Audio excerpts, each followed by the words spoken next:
Hey everybody, welcome back for another video.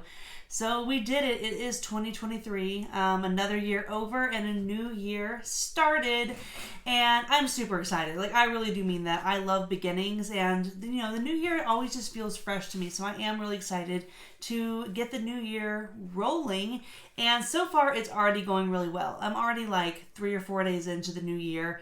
I'm still like in that phase where I'm having a hard time popping back into reality after the haze of the holidays. Like, I love the holidays, but if I'm being honest, pretty much from Halloween through New Year's, like, I don't know what's going on. Like, there's so many, like, parties and school activities and house guests and traveling and baking and, like, it's too much for me. So I love it, but once it's over, like, it takes me a minute to readjust to reality. So anyway, today I'm going to kind of combo my videos. Lately I have been doing, what I plan to read in January, and then a separate video that's wrapping up December going over what I read the previous month. I do prefer that format, and I think I'll continue doing that moving forward. But this month I decided to just go back to how I used to do them, and I'm going to both wrap up and look forward in one video. Because, like I said, December was wild for me, and I didn't get a ton of books completed, so I figured that video would be really short. And then in January, I have the Readathon planned, and so I don't want to lock myself into a super strict schedule, and so that would have been a kind of a short, weird video too. So I thought, let's just put them together, and then that way from here on out, I can just focus on putting out a top 10 of 2022. Like, I haven't done it yet because I don't know what I'm going to say in it yet. It's so difficult for me to decide and like make my mind up on those. So I am excited to put out a couple of recap videos now that the year has ended. I can finally look back at it and go, okay, make some decisions. So I do want to do some recap videos for you guys in the next couple of weeks. But first we can't forget December. So let's go over what I read in December. So in December, I only started and finished like 3 books, but I read some other stuff in there too. I'll explain. So let's talk about the things that I completely started and completely finished all in 1 month. First off was The Wise Man's Fear by Patrick Rothfuss.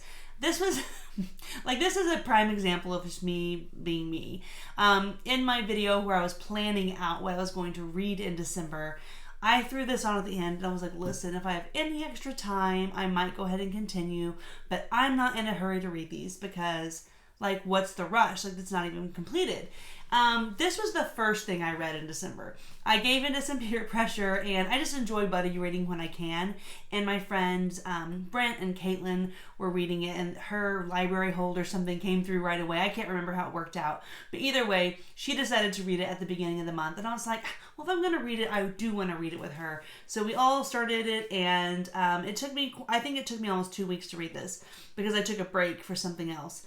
But despite making me so mad at one point that I almost walked away, because he did a choice. He made a choice that I can see how this choice could come back later and make sense.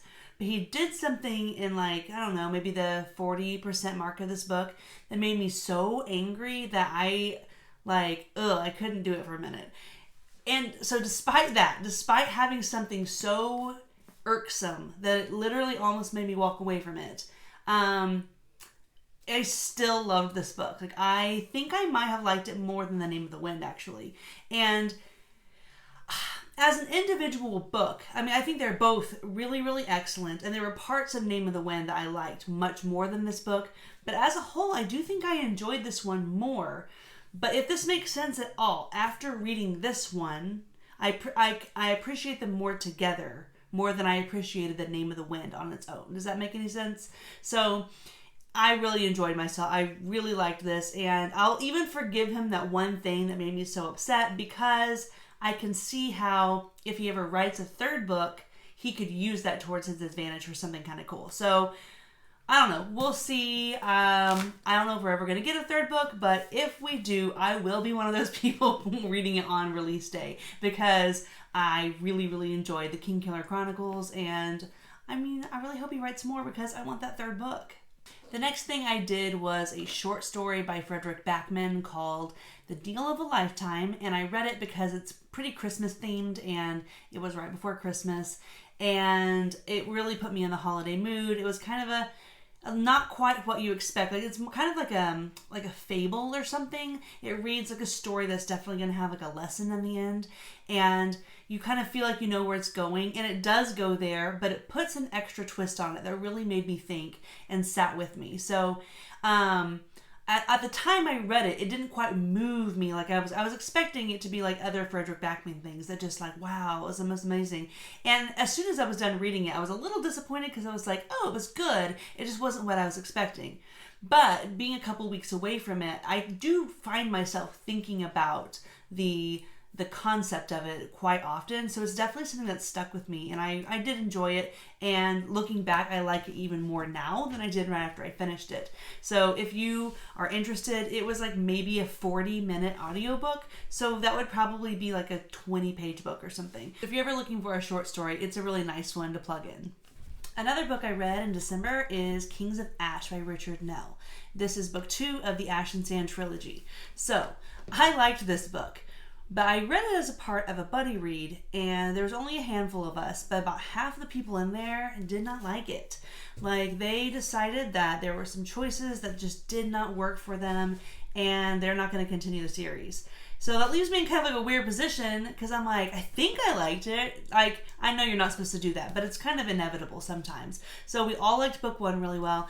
I did like this. He did make some very risky choices, but I thought they were done well, and I enjoyed myself the whole time I was reading it. Towards the end, there were some choices that were kind of frustrating, and I almost let myself get like really mad about him. But then I'm like, actually, it was kind of bold, because if he does the next moves right, I think it could work out really, really well. But it does involve one of my least favorite tropes. But in the circumstances that these characters were in, I think that trope is actually quite plausible. And so I'm going to roll with it. I'm really looking forward to reading the next book, because I liked way more than I disliked, and I feel like there's potential here. So it's all going to hinge on the next book, because I can see it being one that these risky choices, these like left turns and like major narrative shifts and stuff, they only work if it all works together. So if the ending is a flop for me, it's not going to be one of those like, oh, but the journey was so good. Like, I need for it all to work in order for me to give this like a enthusiastic thumbs up. But right now I'm kind of like excited to see where it's going to go, because book 1 I really, really liked it. It hooked me in. It felt unique. Book 2, all of that as well, but like, ooh, okay, so that's what you're going to do. If you're going to make bold choices like that, it really has to pay off. So fingers majorly crossed for January. In December, I also read an anticipated new release, Ashes of Man by Christopher Rocchio. So I don't have the book with me, but I listened to the whole thing on audiobook, and I have it on my Kindle. So I was still able to like immersively read, which is how I prefer to do Christopher Rocchio books. But I do have a physical copy coming, but I thought I pre-ordered it, because I always pre-order his new releases, but apparently I didn't, and I was like waiting for it to come, and it's because I never ordered it. So I got myself a copy en route, but I don't have it yet. Anyway, Ashes of Man was super good, you guys. I started this book right before the holidays got crazy, and so I was kind of only able to sit down and read it in like spurts and chunks. I really prefer to have long stretches of really sitting down and, immersing. Well, that didn't work out that way for me this time, so it took me quite a while to read it, but the first half did kind of, I don't want to use the word drag because that sounds so negative, but between only being able to read in little chunks and the first half of it being a lot of rehabilitation and settling into a new life and like transitioning into the climax, it took me a while to really get hooked. But once I got hooked, I would say the first half of that book probably took me a week to read. Again, partially because of circumstances, but partially because of a little bit of slice of life material and just slower pacing. It took me about a week to read it, but the last half of it took me 2 days to read, because it was like balls to the wall crazy. It picks up, like there's a tonal shift about halfway through where something happens that makes you go, okay, like the adventure's about to start, and there's a couple great scenes and you're like, okay, it's getting good. And then something happens that makes it like boom to a whole new level, and I just couldn't put it down. So the climax was absolutely incredible, and then the way it ended really just has me like, okay, when's the next book?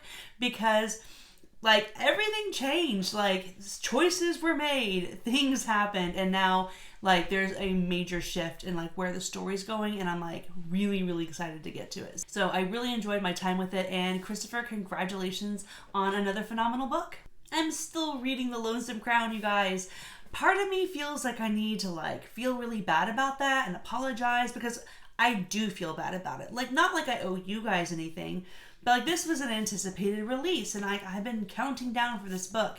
But as we know, it is not on audio, and that is throwing me off. Like, that's embarrassing, and I wish that it wasn't throwing me off as much as it is, but it is, and that's just the truth. But also, I find myself really savoring this as well. Like, I'm only reading, some days I'll sit down and read 3 or 4 chapters. Some days it's just 1 or 2. But I find myself really looking forward to that part of my day, and I'm really enjoying the book. So if you take nothing else from this video, please don't take me reading this slowly as any type of an indication of how much I'm enjoying it. I've been entertained since the very first chapter. This has not had a slow stretch at all. Like, every scene, every chapter has been intriguing, interesting, exciting, action-packed, like something that keeps me hooked. But where I'm at right now, which is about like the 60% mark, like it is relentless. Like, revelations, questions being answered, crazy fight scenes. Like, it's not too much, but it's just enough that like I don't want to put it down. So I'm hoping I will get this wrapped up in the next week or so, because I'm at the point now when I'm not reading about it, I can't stop thinking about it. So I'm hoping it will pick up my pace a little bit now. And in January, I started Jade Legacy, but I didn't finish it until January. So I don't know if I'm going to I think I'll talk about this in my January wrap up, actually, which will come at the end of January, early December. But I did start this. I read about 60% of this in December and then finished the last of it in the first couple days of January. But to answer your question, yes, I did like it. I'll talk more in January about my overall thoughts on the Greenbone saga and this book in particular. But what a great ending to a really cool story. But yeah, this was a great book, and I had a really good time reading it. All right, January. So for me, January is going to be all about the Readathon. So this is something that I am co-hosting and being a team leader for over at the Key Mark Discord. And guys, this is going to be a competitive event. We're going to, keep points, and we want to beat the other teams. But in the end, it's really about like making new friends and getting together and reading some really cool science fiction and fantasy books to start the new year off, with a bang. So it's not too late to join. It starts officially on the 6th, but I think we're going to allow people to join even a couple days into the competition. So it's going to go from the 6th of January to the 6th of February. If you have any questions at all, let me know, but it's pretty simple. Like, there are categories that you have to choose your books from, but we intentionally made the categories pretty broad so that you can continue on with what you had planned.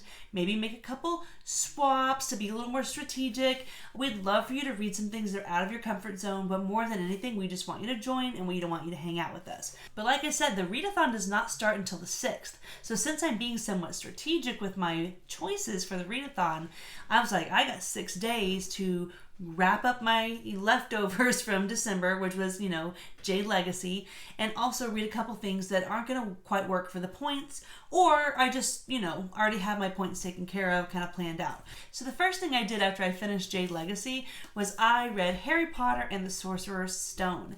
I did read this in one day in about 2 settings. I had a bunch of family coming and staying with us for several days, and after they left, we took a day yesterday to take down all of our Christmas decorations, and after that, I did nothing but read Harry Potter, and it was awesome. That sounds like, oh my gosh, you read a whole book in a day. Guys, not only is this book like only 300 pages, like just barely 300 pages, but like look at the typeset. Like, it's not so much of a stretch to read this in a couple settings. So I had so much fun just lounging around and reading the whole book. It's been a long time since I've done something like that, and it was just absolutely indulgent and fun. Now, after I sat that down, I immediately started this. And I think I'm about 12 chapters in now. Of course I don't yet. I'm at chapter 12. This is a reread for me, and I'm really excited to get back to it. We are reading one book a month all the way until the release of Lightbringer, and I'm just really excited to get back with something that is familiar. Like, I've read the first 3 books, and I really, really enjoyed them, but it's something that I haven't read in so long that I need to be refreshed on it before I jump into the new material. So I'm really enjoying this. I'm one of the outliers that actually did like book 1. I don't know if you're familiar with this series reputation, but this original trilogy kind of gets this reputation of book 1 is no good, but books 2 and 3 are excellent. Now, books 2 and 3 are excellent. And they're not wrong that there is a major tonal shift and the story goes somewhere like very, very different than where book 1 kind of leaves you thinking it's going to go. Book 1 is a little bit Hunger Games-esque and feels familiar. It feels like a storyline or a plot line that we've seen before in some ways. Now, there's a lot of things in here that I think are a lot darker than Hunger Games and feel still very, very unique. But there is an aspect to it where you're kind of like, I feel like I've seen this before. But I liked this. Like, the first time I read it, I wasn't obsessed with it. I wasn't like, this is the best book I've ever read. But I went into it with like super low expectations because everyone said, oh, book 1's terrible, but books 2 and 3 are so good. And I read this thinking like, yeah, it's not the best book I've ever read, but I really enjoyed myself. And like I said, there was definitely enough in here that felt brand new and unique that it didn't make me just think it was like something like, you know, Divergent, Insurgent, one of those books, or Hunger Games, like repeated. There's just some aspects of it that go, okay, I can see why you're making that comparison. But I liked Red Rising the first time I read it, and like I said, I'm, you know, probably 20% in right now, and I'm really liking it the second time as well. But knowing what's coming in books 2 and 3 and how it goes somewhere where you don't expect it to go when this book ends, and the tone majorly shifts and stuff. I'm really looking forward to getting those as well because I liked book 1 the first time. I'm liking it now, but I loved the next books, and I'm really anticipating like just loving them even more. So really excited for all of that. Here are my plans for the readathon and also for the rest of January. I'm going to continue a series which will earn me 1 point, and I'm going to finish up the Ash and Sand trilogy and read Kings of Heaven. This is Lancelot by Giles Christian, and I am going to call this my wild card. I'm doing this as a part of a little buddy read or read along, on Mike's Discord, and there's only 2 books, and I'm going to use this one as my wild card choice. Very, very excited for my Assassin's Apprentice reread. I know it hasn't been that long since I finished The Realm of the Elderlings, but there is a 1 book a month read along starting this month on Mike's Discord. And as soon as I finished Fool's Fate, I knew I had to reread Farseer as soon as possible. So I think I'm going to join them for the whole Realm of the Elderlings. But if I change my mind, I change my mind. I'm not going to feel bad about that. But I'm going to at least commit to rereading Farseer 1 a month for the first 3 months, because after reading the Fitz and the Fool trilogy, I have to read Farseer again. For the readathon, this is going to be 2 points because I'm going to use my 1 bonus point for a book over 500 points, and I'm getting my Animal Companion point in this one. Another category for the readathon is going to be a novella or a novelette. I think I'm going to do this one, The Willful Princess and the Piebald Prince by, of course, Robin Hobb. I haven't read it yet, so I don't know if I'm going to read this one for the readathon or if I'm just going to read it, but I'm going to read it at some point this year for sure. But if the time comes and I need the point and this isn't sounding like something I want to read, A.R. Witham also came out with a new novella as well for Legend of Blackjack, and it's called The Tale of the Border Knight. And I already have it on Kindle, and so I'm really excited to do that one as well. So as far as my point for the novella, I'm either going to do one of those. We'll just kind of let my mood dictate which one I choose. And my final choice for the readathon is going to be A Touch of Light by Thiago Abdallah. And this is going to get me points, 1 bonus point for being an indie author, and 1 point for being released in 2022.